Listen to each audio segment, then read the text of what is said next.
చూస్తున్నారు కదా తెలంగాణలో కాంగ్రెస్ హవా అయితే నడుస్తుంది. అయితే లోకల్ కాన్స్టిట్యుయెన్సీలో చూసుకుంటే మాగంటి గోపీనాథ్ చనిపోవడం వల్ల టికెట్ ఎవరికి ఇస్తారు అనుకుంటున్నారు? ఇప్పుడు ఉన్న ప్రస్తుతానికి ఈ పొజిషన్లో అయితే కాంగ్రెస్ గవర్నమెంట్ ఫామ్లో ఉందని అంటున్నారు.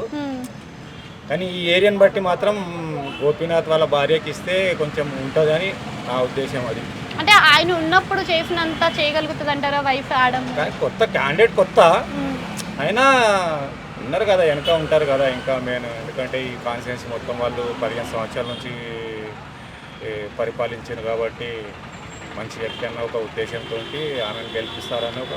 అంటే లోకల్లో చూసుకున్న కాంగ్రెస్ నుంచి గట్టి పోటీ నవీన్ యాదవ్ ఉన్నారు, అజారుద్దీన్ కూడా ఉన్నారు. అజారుద్దీన్ కూడా గట్టిపోటే, అజారుద్దీన్ గట్టిపోటే కాదని అంటలేం, కానీ కొంచెం సానుభూతి ఉంటుంది ఆమె పైన అని సింపతి క్రేజ్ ఉంటుంది కదా.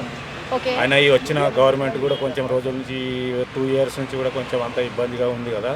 దానివల్ల జనాలలో అభిమానం, ఆమె మీద ఉన్న అభిమానం.